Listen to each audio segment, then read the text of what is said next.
Automne 1989. Des ovnis survolent le territoire de la Belgique. Les témoins se comptent par milliers. Les chasseurs de l'armée nationale décollent, mais ne trouvent nulle trace. Dans certains cas, les radars ont pu suivre ces objets. Le mystère des phénomènes ovnis visibles sur cette photo originale n'est toujours pas percé. Conférence de presse. L'armée de l'air belge considère les ovnis comme bien réels. Le général de Brouwer répond de façon objective, évitant les déclarations hâtives si fréquentes aux États-Unis. Il montre une vidéo du radar d'un F-16 qui a enregistré la route suivie par un des objets non identifiés. Kan het misschien een geval zijn van collectieve zinsbegoocheling zoals ons wordt gesuggereerd? Dat geloof ik niet. Dat wordt niet geregistreerd op een radarscherm en dat wordt niet geregistreerd op een cassette. Goed, dus het is geen vliegtuig, geen laserstraal en zo verder. Wat is het dan wel? Wij weten het niet. À propos de la réaction en Belgique, on était en droit d'attendre que le pays qui abrite le siège de l'OTAN et le Conseil de l'Europe s'attaque au problème. Mais non, pas du tout. Nous sommes allés voir le ministre belge de l'Intérieur qui nous a demandé si la population était menacée. Non, mais la question n'est pas là. Pour les autorités, l'affaire était classée. Quels sont les objets non identifiés qui ont survolé le territoire belge juste à la fin de la guerre froide? Apparemment, cette question n'intéresse plus que les ufologues. Or, ceux qui pratiquent l'ufologie ne sont pas pris au sérieux. Ils sont même considérés comme des farfelus, surtout après le travail de sape effectué par l'armée et les services secrets américains pendant des décennies. De fait, nombre de participants à la conférence préfèrent ne pas être filmés. Les scientifiques se montrent particulièrement prudents. Seuls ceux qui ont renoncé à faire carrière acceptent de parler à visage découvert. Un scientifique ne peut pas dire qu'il s'occupe d'ufologie, c'est tabou dans la société. Pas parce que la vérité triompherait sur ces prétendus pantins, mais parce que le public, sans être informé, a déjà son opinion. C'est le principe même de la démocratie qui est menacé. Une démocratie implique que beaucoup de gens se forgent leur propre opinion et veillent à ce que le pouvoir s'exerce correctement. C'est le cas de figure idéale.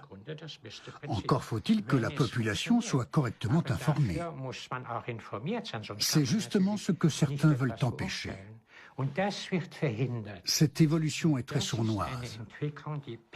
L'ufologie, l'étude des ovnis, n'est qu'un exemple parmi d'autres pour illustrer cette dérive.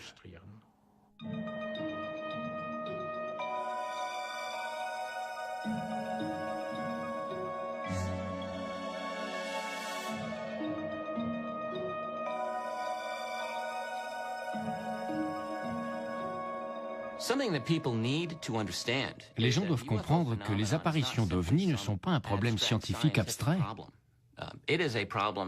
C'est un problème capital sur le plan de la sûreté nationale. La bombe atomique. Elle a vu le jour dans les années 40. Au départ, les Américains sont les seuls à la détenir. Les États-Unis gardent secrète leur découverte nucléaire pour asseoir leur suprématie. This was the fiery birth of the atomic bomb, culmination of centuries of step-by-step advance in the scientific quest, achievement of intense international effort by the Democratic Allies, product of unremitting research and toil since 1939. This instant of fury and flame and of violence beyond conception sounded the end of an age and heralded a new era in the destiny of mankind, a new relationship of man to his universe. Oak Ridge. L'Institut des études nucléaires est un des nombreux sites du programme atomique des États-Unis. L'armée de terre, la Navy et l'Air Force possèdent leurs propres installations, dont bon nombre sont concentrées dans le désert du Nouveau-Mexique. Or, c'est au-dessus de ces sites top secrets que sont détectés les premiers objets non identifiés, baptisés plus tard OVNI. L'armée et le FBI lancent aussitôt une enquête secrète. En 1947, il était interdit de survoler Oak Ridge, or un engin l'a fait. C'est tout de même grave. J'ignore de quoi il s'agissait, mais si j'avais été en charge de la sécurité d'Oak Ridge, j'aurais absolument voulu savoir. Eh bien, les responsables de la Commission de l'énergie atomique et les hauts responsables militaires ne voulaient pas savoir, alors que les violations aériennes au-dessus de ces sites sensibles se sont répétées. Il y a eu une période d'activité intense où des véhicules étranges sillonnaient le ciel. Bill Gibson est intégré à la base aérienne de Holloman. Il filme les essais de missiles effectués dans le plus grand secret pour les trois armées. Les militaires mettent les bouchées doubles pour combiner missiles et têtes nucléaires. Les films tournés par les caméramans comme Bill Gibson sont analysés par les scientifiques. On filmait tout. Des V2, des missiles RR, tous les types de missiles. Ces essais sont-ils espionnés? Le personnel civil et militaire des bases aériennes signale des violations de l'espace aérien par des soucoupes volantes et des boules de lumière verte. Ils se plaignaient que des objets survolaient leurs installations. Ils voulaient savoir de quoi ils retournaient. Des ovnis ont été vus par des ingénieurs de renom, des pilotes et des photographes. Des fermiers, des cow-boys, des employés de maison racontaient ces histoires de petits objets volants aperçus devant leur porte. Dans un document rédigé en septembre 1947, le général 4 étoiles de l'Air Force, Nathan Twining, qualifie ces objets de réels et non de visions ou d'hallucinations. Il les décrit même avec force détail. Ce sont des objets métalliques, en forme de soucoupe, ne lâchant aucune traînée de condensation, silencieux, qui s'esquivent dès qu'ils sont localisés, surmontés d'une coupole et à base plate. L'inquiétude gagne les installations d'essai. Les trois armées se disputent la suprématie nucléaire et se méfient comme la peste les unes des autres. Les soupçons prennent une ampleur démesurée. Ils ont accusé la base aérienne de Holloman de faire voler des objets au-dessus de leur zone. Ils ont accusé la base de missiles de White Sands d'envoyer des objets au-dessus de leur zone. La confusion règne au Pentagone. Les ovnis seraient-ils un projet américain ultra secret? La réponse est non. Alors qu'est-ce qui survole ainsi les installations d'essai? Le capitaine McGovern a proposé de faire voler un avion 24 heures sur 24, au cas où on signalerait un objet volant non identifié. Une plateforme volante truffée de caméras et d'appareils photo est censée faire la chasse aux ovnis. En vain. Les bombardiers B-25 se révèlent bien trop lents pour les objets mystérieux.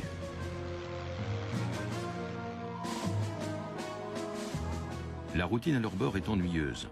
Un jour, par le plus pur des hasards, les caméramans surprennent enfin un ovni lors d'un essai avec un V2 effectué en présence de Werner von Braun. Une des caméras à Scania a capturé un objet dans le ciel, puis un second. Et ce dernier a disparu en une seconde à une vitesse inouïe. Cela fait bien longtemps que l'Air Force attend un tel événement. La pellicule sensationnelle est confisquée avant même d'être développée. Le film a été récupéré par un pilote de chasse. Nous avons tenté de savoir où il allait, mais il n'avait pas remis de feuille de route. Dès qu'on filmait quelque chose, l'Air Force récupérait la pellicule. On ne voyait jamais le résultat. Gibson filme quelques 50 témoins d'ovnis.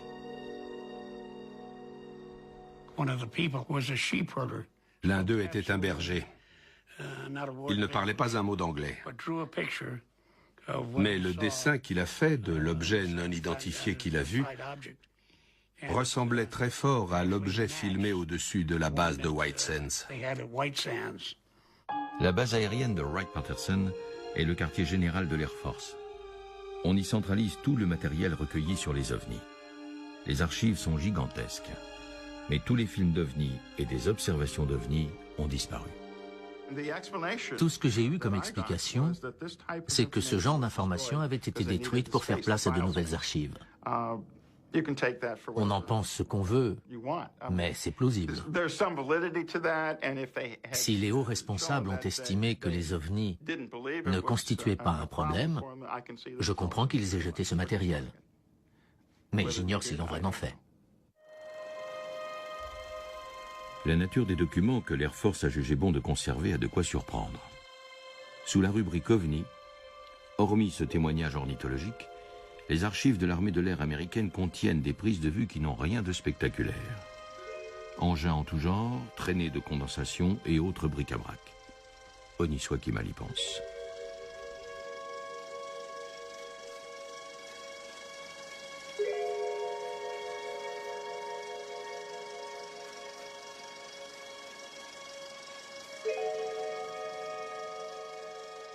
Ce problème ressemble à un puzzle de 5000 pièces dont on aurait retiré plus de 3000 pièces avant de glisser des pièces qui lui sont étrangères. Et il faut deviner ce que ce puzzle représente. L'armée et les services secrets adoptent une double stratégie. En interne, les ovnis sont pris très au sérieux. Pour le public, on les banalise. Selon Dulles, patron de la CIA, la meilleure façon de préserver un secret, c'est de donner l'impression qu'on le partage. Le cas des ovnis est classé top secret. Plus les témoignages d'ovnis augmentaient, plus les responsables de la CIA se disaient qu'il y avait quelque chose derrière. Ce qui est compréhensible quand on songe à l'état d'esprit de la guerre froide. L'administration Truman et celle d'Eisenhower craignaient que les Soviétiques ne lancent une attaque surprise. Les Américains sont donc convaincus que les Soviétiques se cachent derrière les ovnis. Les Russes auraient-ils conçu des soucoupes volantes avec l'aide de scientifiques allemands? Ils ont essayé, mais sans grand succès. Américains et Britanniques soupçonnent depuis longtemps les Soviétiques de construire des ovnis. En fait, depuis les événements en Suède, 1 an après la fin de la guerre. S'agit-il de la même arme secrète soviétique?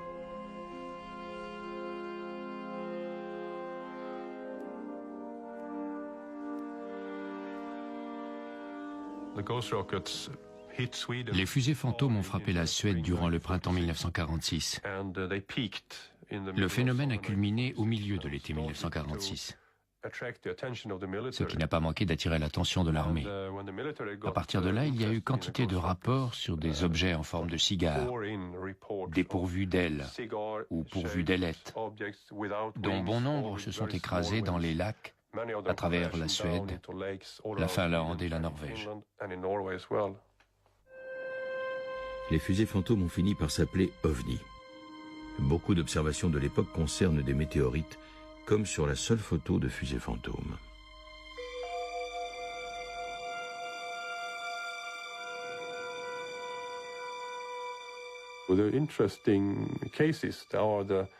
Les cas les plus intéressants sont les témoignages des pilotes de l'armée qui les ont vus en plein vol. Le 14 août 1946, un pilote et son copilote, volant dans le centre de la Suède, ont soudain vu surgir sur leur gauche un objet étrange, en forme de cigare. Ils ont viré pour le prendre en chasse, mais l'objet les a semés. Ils n'ont pas réussi à le rattraper.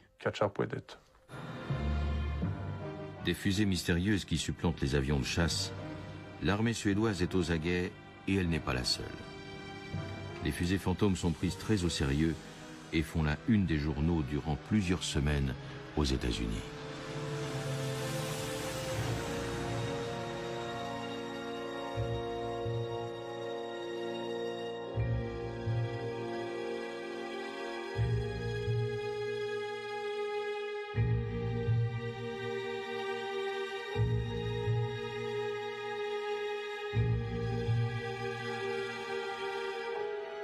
Une carte secrète de l'époque. Chaque point représente l'observation d'un ovni. Le tiret détermine sa direction. On s'attend à ce que les tirets pointent vers l'est, vers la Russie. Or, il n'en est rien. Les Suédois envoient tout de même des avions espions sur la côte russe. Les avions n'ont détecté aucune rampe de lancement, aucune fusée fantôme, absolument rien. Or, les fusées ont continué à survoler la Suède durant plusieurs mois. Un jour, 4 objets non identifiés survolent la Suède en 4 points différents avant de s'abîmer dans des lacs. Un des objets s'est écrasé au milieu du lac de Kolmjärv. Le village comptait 600 habitants à l'époque. Ils ont tous entendu un bruit terrible. Et toutes les vitres du village ont volé en éclats. L'objet a coulé au milieu du lac. L'armée suédoise entame une enquête de grande envergure. Elle veut extraire l'objet du lac. Faute de plongeurs à l'époque, elle sonde 30 000 échantillons prélevés au fond du lac. Les soldats le sondent avec des bâtons dans l'espoir de trouver la carcasse. En dehors d'un long renfoncement sur le fond, ils ne détectent rien. Les militaires n'ont pas trouvé la moindre trace de ces mystérieuses fusées. Ils se demandaient pourquoi on tirait sans cesse des fusées vers les lacs suédois. Ils étaient perplexes. La Suède, pays neutre, enquête avec le soutien de l'étranger. Les Britanniques ont créé une commission d'enquête sur ce phénomène. La CIA aussi. Les craintes étaient donc bien réelles.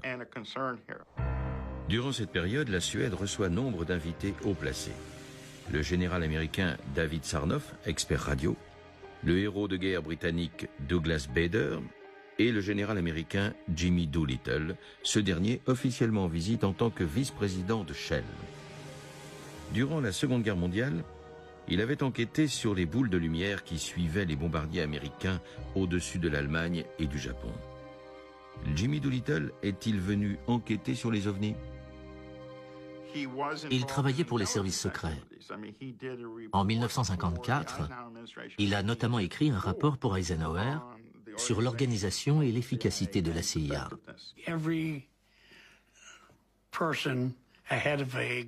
Tout responsable d'un organisme public confronté à un problème insurmontable le soumettait à Jimmy Doolittle. Pas seulement des problèmes d'aviation, mais toutes sortes de problèmes techniques.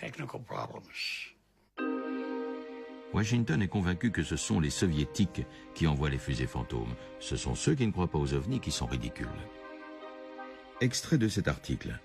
Si les soucoupes volantes ont été vues par de sobres citoyens à travers tous les États-Unis, en revanche, en Europe, on n'y croira pas avant d'en avoir capturé une au lasso et de l'avoir fait photographier par Frank Sinatra, l'ambassadeur britannique et 5 juges de la Cour suprême. Alaska. La guerre froide chauffe plus qu'ailleurs dans les glaces éternelles.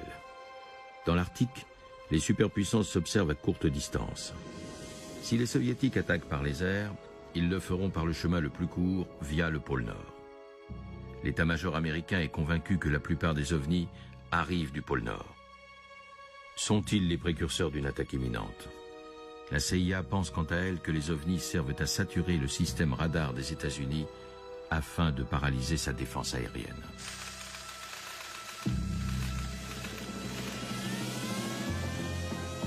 Les incursions d'ovnis seraient, elles, destinées à saper les chasseurs d'interception américains et à lasser leur vigilance en vue de l'attaque décisive.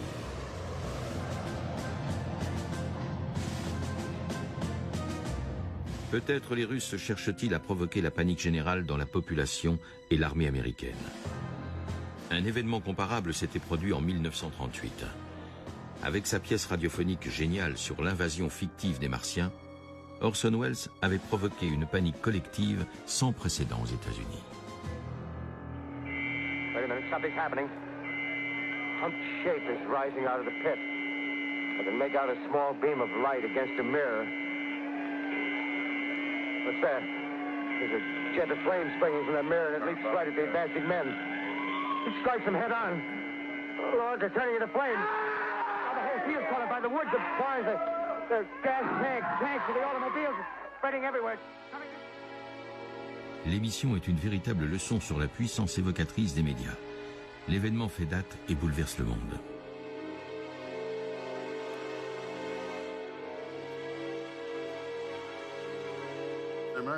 Les politiciens américains ont grandi dans cette atmosphère. Ils connaissaient le phénomène. Ils pensaient que si les soviétiques avaient recours à la guerre psychologique, c'était pour provoquer la panique dans la population américaine et attaquer les États-Unis par surprise. Cela a joué un rôle important sur le plan psychologique, sans l'ombre d'un doute. Les plus sombres théoriciens de la conspiration font partie des services secrets. Selon eux, si les ovnis sont envoyés par les Russes, ceux qui s'y intéressent travaillent à leur solde, aussi inoffensifs soient-ils de prime abord.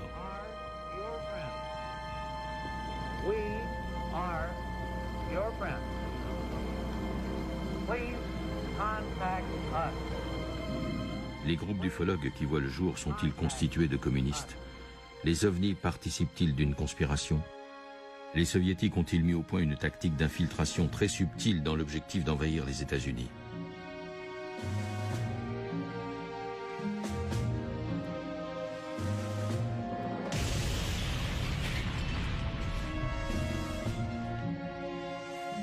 En tout cas, surveiller les suspects ne peut pas faire de mal. Aucun communiste ne se trouve dans les hautes sphères des groupes d'ufologues, ni aucun soldat soviétique d'ailleurs. En revanche, les informateurs de la CIA y sont très nombreux. Le FBI met les ennemis de l'État sous haute surveillance. 200 000 personnes doivent être arrêtées et emprisonnées en cas de guerre. Tous ceux qui s'intéressent aux ovnis deviennent suspects.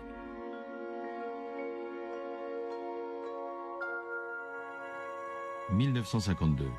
Les observations d'ovnis se multiplient à travers tout le pays. Les militaires sont de plus en plus nerveux. Si vous étiez entré dans la base aérienne de Wright-Patterson en juillet 1952, vous auriez cru qu'une invasion se préparait. Soudain, un incident majeur. Des ovnis sont aperçus au-dessus de Washington, de la Maison-Blanche, 2 week-ends d'affilée. Aéroport international de Washington, D.C., 26 juillet 1952. Peu après avoir décollé, le pilote Casey Pierman demande au contrôleur du ciel s'il voit ce qu'il voit. Howard Cochrane, 85 ans aujourd'hui, était dans la tour de contrôle.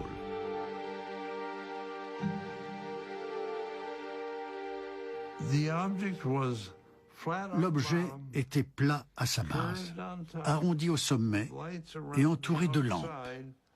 Il était plus petit que l'avion de ligne. L'objet est également repéré par le radar. Tous les contrôleurs de service cette nuit-là voient l'objet volant faire le tour de l'aéroport.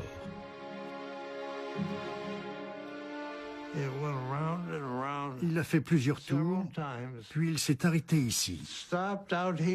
Il est monté, puis descendu plusieurs fois. Puis il est remonté avant de disparaître en direction de l'ouest. Différentes stations radars de l'armée de l'air détectent également 2 week-ends de suite des ovnis. Des chasseurs d'interception décollent de la base Andrews, le plus souvent sans résultat. Un avion suit un ovni, mais il n'arrive pas à s'approcher à distance de tir. Washington est-elle menacée?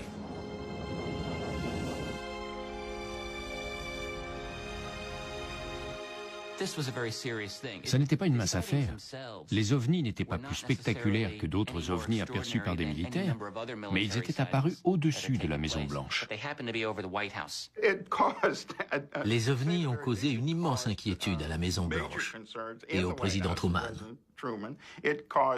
et une immense inquiétude au sein de la CIA, dont le patron, Bedell Smith, a aussitôt ordonné une enquête.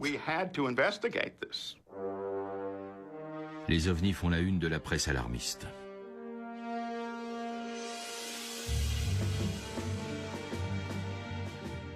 Des journalistes révèlent même que l'Air Force tente sans succès d'abattre des ovnis. Washington doit réagir pour éviter la psychose collective.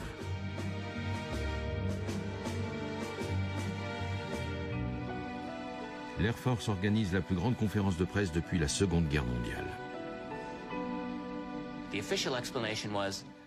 Selon l'explication officielle, l'apparition des ovnis était due à un phénomène atmosphérique appelé inversion de température.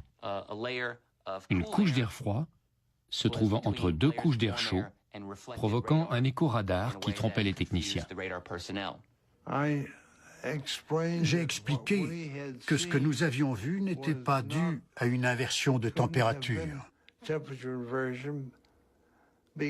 car l'objet se déplaçait rapidement d'une position à une autre.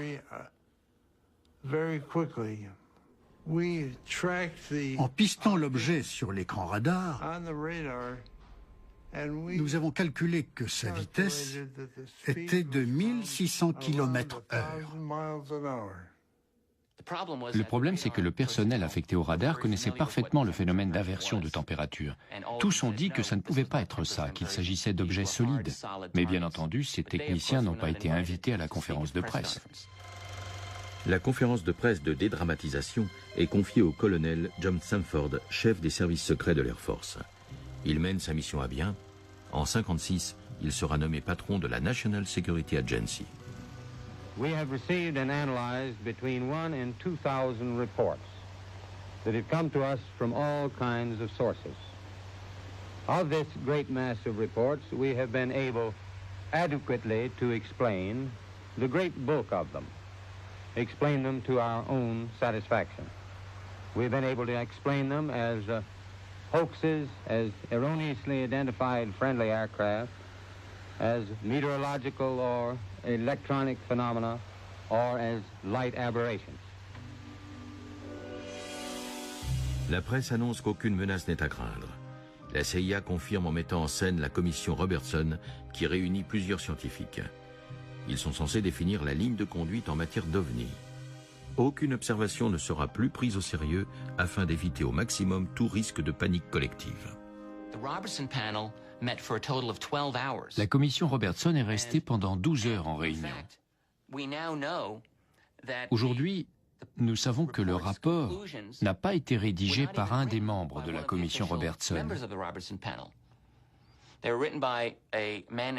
Il est l'œuvre d'un certain Frédéric Durand, membre de la CIA. Et les conclusions ont été écrites avant l'enquête, c'est-à-dire avant que les membres de la commission aient fini leur travail. Au sein de la CIA, les conjectures vont bon train. En octobre 1952, de hauts gradés militaires prétendent que les ovnis sont des vaisseaux extraterrestres. Un comble.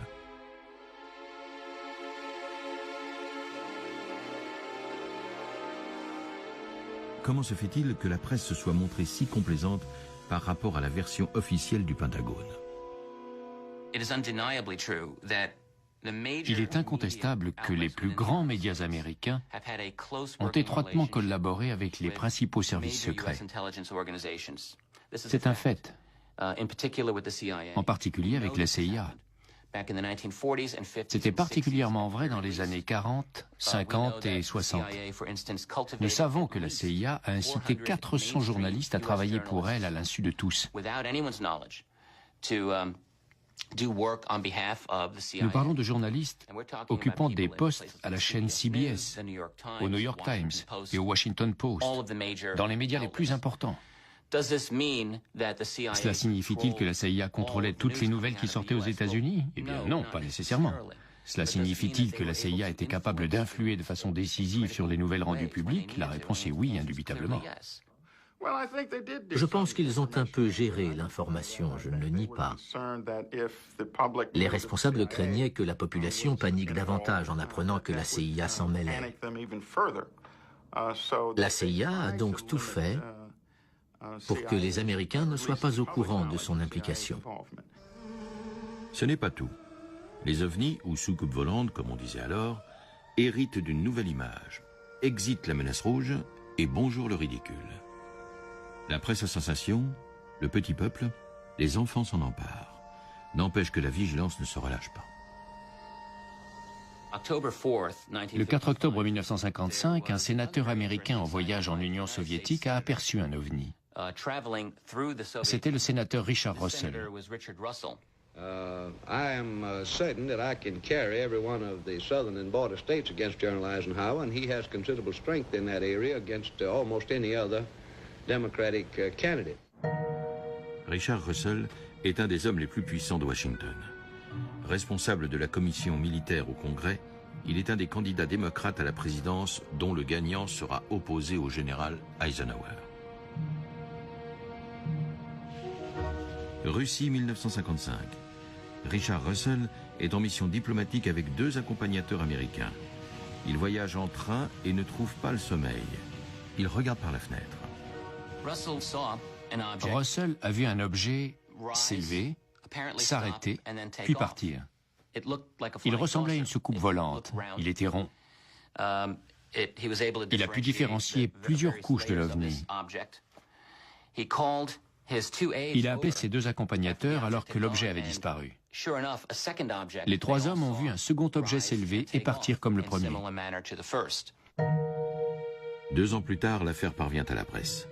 Aux questions des journalistes, Russell répond qu'on lui a demandé de ne pas révéler cette affaire.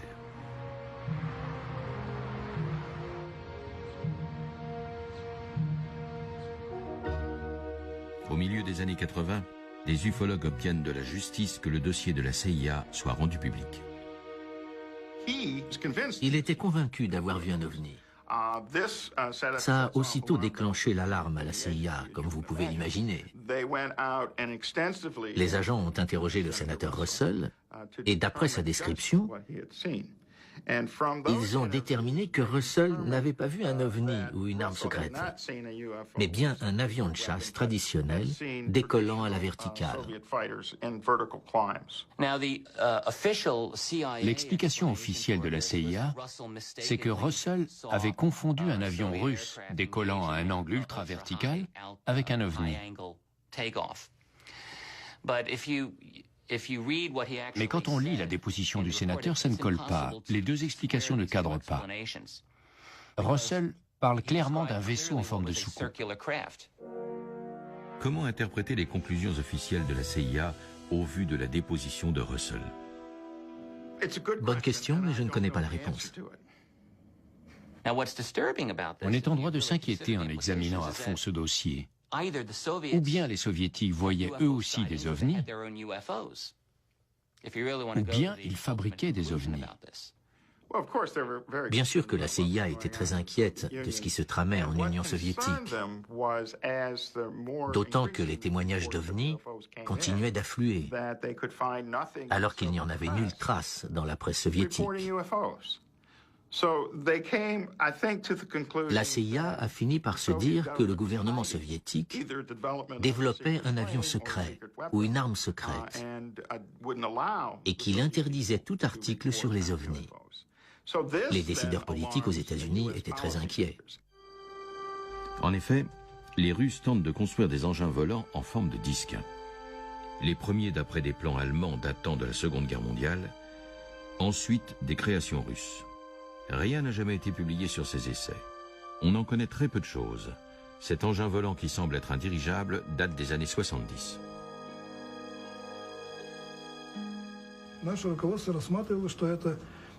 La fabrication d'une soucoupe volante n'est pas compliquée en soi. C'est possible. Le principe de propulsion pour ce genre d'engin, c'est l'antigravitation. L'État engageait des sommes colossales pour les recherches sur l'antigravitation. J'ai moi-même travaillé sur ce projet. Les États-Unis et le Canada développent aussi des soucoupes volantes.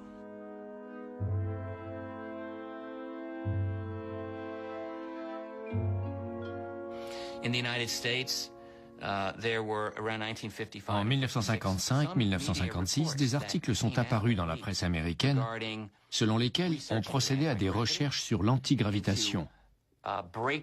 On annonçait de grandes avancées imminentes et différents essais avec des engins en forme de disque.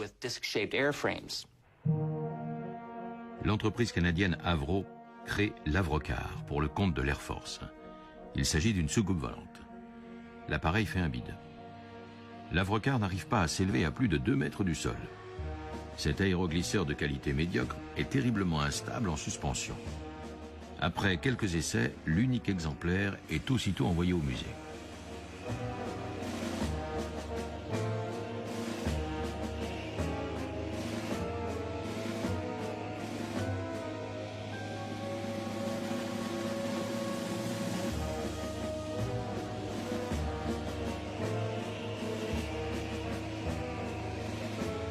L'Avrocar n'est qu'une manœuvre de diversion afin de garder secret le véritable projet en cours, Silverbug. Une soucoupe censée voler à une vitesse supersonique. Silverbug n'a jamais décollé.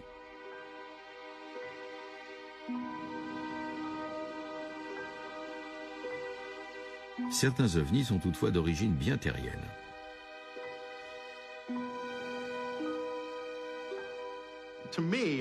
Un des chapitres marquants de l'épopée des ovnis commence en 1954-1955, jusque dans les années 60, avec une augmentation sensible des observations d'ovnis. Pas seulement de la part de citoyens lambda, mais aussi de pilotes et de contrôleurs aériens ayant vu des ovnis entre 20 et 23 km d'altitude. Ces années-là débutent les essais du U-2, un avion espion de la CIA qui peut voler à une altitude bien supérieure à celle de tous les avions de l'époque. Le U-2 est top secret et le restera.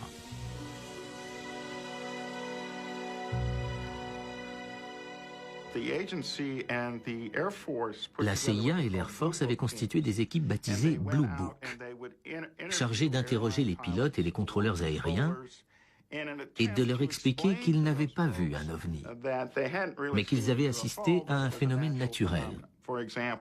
Par exemple, un pilote de la United Airlines, reliant San Francisco à Los Angeles, qui racontait avoir vu un ovni à 20 km d'altitude, eh bien, on lui démontrait que ce qu'il avait vu à cette heure de la journée, c'était la réflexion du soleil sur des cristaux de glace qui produisaient une image en mouvement dans le ciel et qu'il ne s'agissait pas d'un objet, alors qu'en fait c'était le U-2 qui avait des reflets argentés. Cette affirmation est absurde, absolument absurde. Il y a eu des milliers de témoignages. Ne me dites pas que le U-2 était capable de s'arrêter en plein vol, de virer et de rappeler une soucoupe volante à ces milliers de témoins. C'est absurde. Le U-2 vole à 25 km d'altitude et en ligne droite. Tous les témoins n'ont pas pu prendre le U-2 pour un ovni. Quelquefois certainement, mais pas les milliers de témoignages dont parle Haynes. C'est ridicule. Pour les soviétiques en tout cas, le U-2 est un véritable objet volant non identifié. L'espace aérien soviétique grouille d'avions américains de tout type, de ballons et du U-2, sans parler des observations de soucoupes volantes et des boules de lumière. Bien que le U-2 soit repéré par les radars russes, les militaires ne veulent pas admettre son existence. Le premier pilote de chasse qui témoigne avoir vu le U-2 ne reçoit aucune récompense, mais ne récolte que des ennuis, comme tous les citoyens russes qui disent avoir vu un ovni. Ceux qui veulent rester pilotes ont intérêt à ne rien voir d'exceptionnel. Savitsky, le colonel général de l'époque, père du député de la Douma nationale, a discuté avec lui avant de déclarer « Je crois qu'il est un peu zinzin. Cet homme veut se faire remarquer, recevoir une médaille, mais il est impossible que ce qu'il prétend avoir vu existe. » Les Américains envoient des ballons espions au-dessus de l'URSS. Certains les prennent pour des ovnis. La première enquête sur les ovnis en URSS est déclenchée à la suite du lancement d'une fusée qui est tenue si secret que même la commission d'enquête n'apprendra jamais la vérité. On en perdrait presque la tête. Ce qui était étrange dans cette situation, c'est qu'on craignait les conclusions désagréables. Normalement, quand on dit A, ensuite on dit B, et ainsi de suite. Mais là, on préférait s'abstenir et dire que ce qu'on ne savait pas alors pouvait attendre le lendemain. OVNI et U-2, le problème ressemble à une course d'orientation dans un palais des glaces.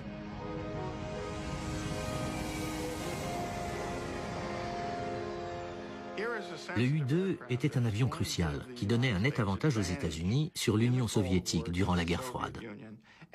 En le rendant public, on risquait de perdre cet avantage. Pour cet avion, on peut comprendre que les politiciens aient rechigné à dévoiler ce type d'informations. Se peut-il que pour des raisons semblables, les militaires aient caché aux Américains tout ce qu'ils ont découvert sur les ovnis?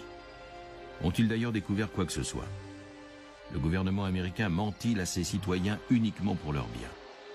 15 ans plus tard, les Américains apprennent que l'État leur ment pour dissimuler des pratiques abominables, comme les expériences MK-Ultra menées dans les années 50. La CIA injecte à des êtres humains, à leur insu, du LSD et de la mescaline pour observer leurs réactions. Pourquoi? L'explication est simple. C'est à cause de la guerre de Corée et des prisonniers américains. La CIA croyait que l'Union soviétique et les communistes utilisaient des drogues pour laver le cerveau des prisonniers, des soldats américains. Cette crainte a incité la CIA et l'armée à effectuer un tas d'expériences à base de LSD. Les expériences les plus monstrueuses sont faites sur des Noirs, car selon une citation, ils sont plus faciles à trouver que des cobayes. La CIA tente de reprogrammer le cerveau pour produire des schizophrènes, des auteurs d'attentats suicides qui s'ignorent. En implantant des électrodes dans des cerveaux humains, ils poursuivent les expériences initiées dans les camps de concentration allemands.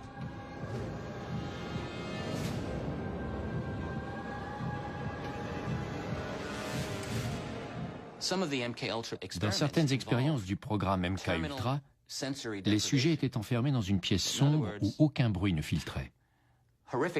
Privés de tout stimulus sensoriel, les sujets finissaient par mourir. C'est arrivé au Canada. Les gens perdaient la raison. C'est une chose horrible et le secret qui entourait tout cela était absolument essentiel. L'affaire éclate car plusieurs responsables de la CIA ont omis de détruire des factures de cliniques psychiatriques portant leur nom. Grâce à leur loi, les Américains apprennent des choses incroyables, tels les documents sur les ovnis, que la justice obligera à rendre publics. L'affirmation de la CIA selon laquelle elle ne s'intéressait plus aux ovnis depuis les années 50 ne convainc pas tout le monde. La CIA continue de mentir pour des centaines d'observations, comme pour celle de Redmond.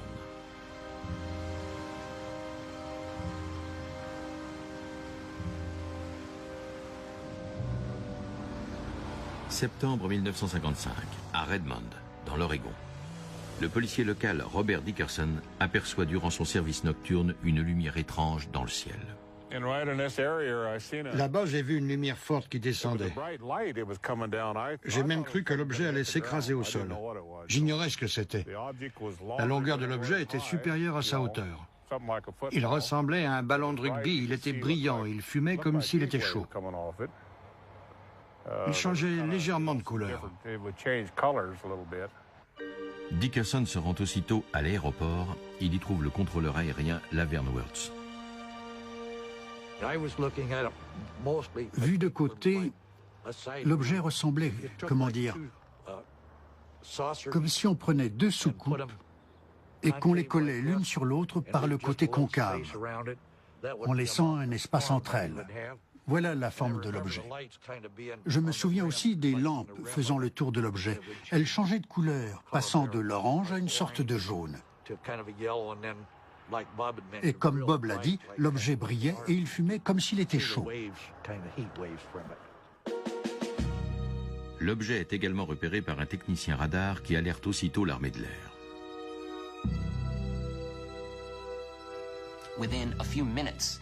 En quelques minutes, plusieurs chasseurs ont décollé. Ils étaient 6. Les chasseurs sont guidés par la station radar jusqu'à l'objectif.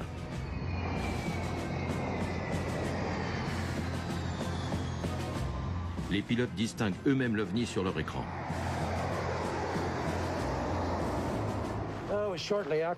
Peu après, j'ai été contacté sur la fréquence militaire et j'ai parlé avec un pilote qui, selon moi, devait être le commandant de l'escadre.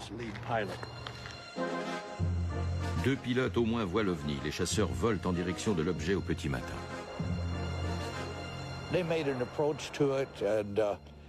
Les chasseurs se sont approchés de l'objet. Ils étaient 2. Je sais que l'un d'eux a dû faire une manœuvre pour éviter une collision. Je me souviens aussi qu'un des pilotes a raconté avoir été pris dans un tourbillon d'air provoqué par l'objet et qu'il a failli perdre le contrôle de l'appareil. Il a dû rectifier sa trajectoire pour s'en sortir. L'OVNI s'élève à une vitesse vertigineuse. Il reste quelques secondes encore sur les écrans radars avant de disparaître à plus de 15 000 mètres d'altitude, au-delà du rayon d'action des radars.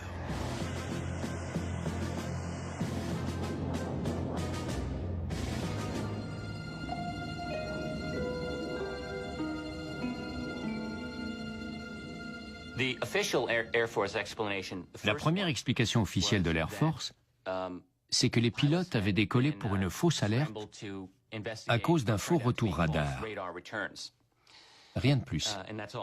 Le problème, c'est que l'aéroport local avait aussitôt envoyé une équipe pour effectuer des mesures de radioactivité. Pourquoi a-t-on testé la radioactivité sur place s'il s'agissait simplement d'un mauvais retour radar?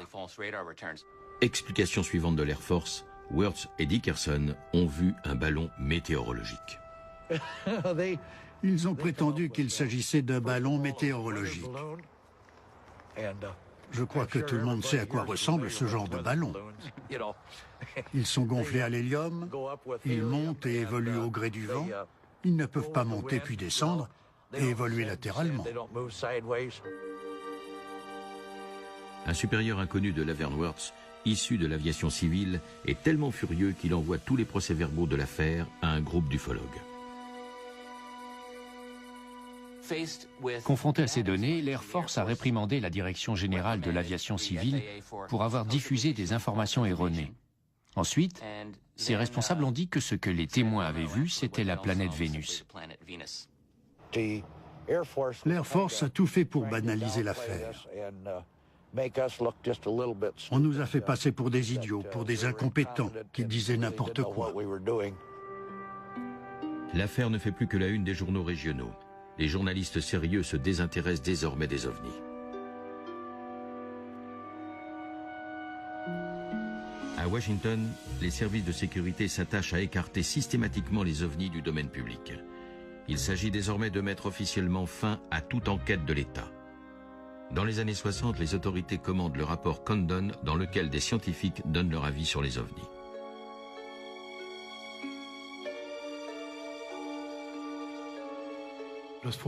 L'objectif était de démontrer que la plupart, voire tous les phénomènes, avaient une explication. Le rapport Condon est même allé plus loin, en affirmant que le sujet n'apportait rien à la science et qu'il valait mieux s'en détourner. Après la presse, c'est la science qui relègue les ovnis au rang de foutaise. C'est un immense pavé de plus de 1000 pages dans lequel on trouve quantité d'informations intéressantes. On y lit même que les ovnis existent, alors que la chose est niée dans la préface. C'est une véritable bouffonnerie scientifique. Mission terminée. Depuis les années 60, les médias sérieux ont totalement abandonné le thème des ovnis. Personne ne peut dire si l'armée et les services secrets américains s'y intéressent toujours. Les ovnis sont devenus l'affaire privée de certains passionnés, tel le Suédois Claes Svahn. Il collecte les rapports et constitue des archives avec d'autres ufologues.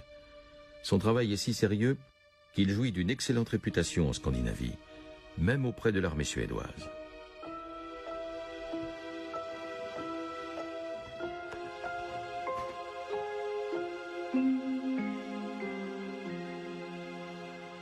Une fois par mois, il rencontre le délégué aux ovnis de l'Institut militaire de recherche afin d'échanger des informations. Paisiblement, à la suédoise.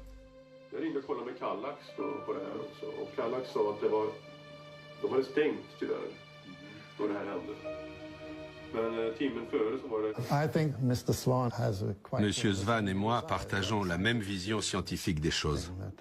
99% des observations ont une explication scientifique. Et seule une infime portion des phénomènes sont véritablement mystérieux. Peut-être existe-t-il une explication simple pour ce document suédois jamais diffusé. Jusqu'ici, tous les experts consultés depuis 1997 n'ont pas trouvé de réponse.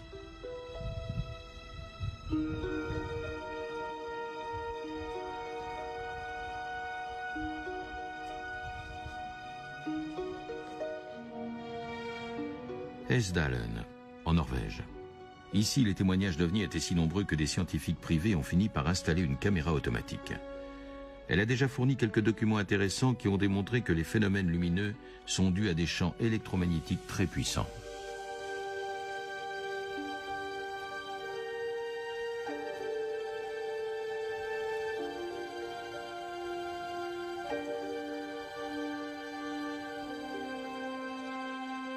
Officiellement, la CIA et l'armée américaine ne s'intéressent plus aux ovnis depuis 4 décennies.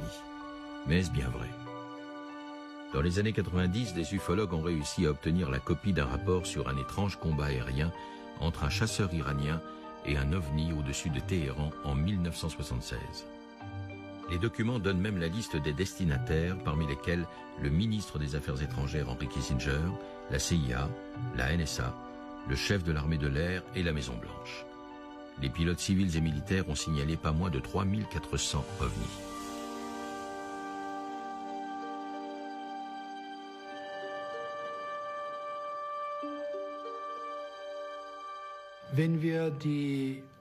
Quand on considère les faits décrits par les témoins et qu'on les compare avec les déclarations de certains responsables officiels américains qui disent que c'est faux, nous avons le choix de dire qu'ils mentent ou bien qu'ils ne savent rien. Ils sont idiots ou bien ils mentent à la population. Il faut choisir entre les deux. Il ne s'agit plus seulement des ovnis, mais bien du fait que le pouvoir manipule la population comme des marionnettes. Les citoyens sont désinformés. On leur ment, tout simplement. Napoléon Bonaparte a dit il y a bien longtemps qu'un gouvernement autoritaire avait le luxe du silence. Comme un gouvernement démocratique ne jouit pas de ce luxe, il est contraint de mentir. C'est ce qui s'est passé aux États-Unis dans les années 40 et 50. Les autorités n'ont pas cessé de mentir concernant les ovnis. Et au XXIe siècle, il faut se rendre à l'évidence que le gouvernement américain reste silencieux sur les ovnis. Aux États-Unis, certains scientifiques s'intéressent aux ovnis. Mais aucun d'eux ne doit compter sur une aide de l'État pour procéder à des recherches sur le sujet.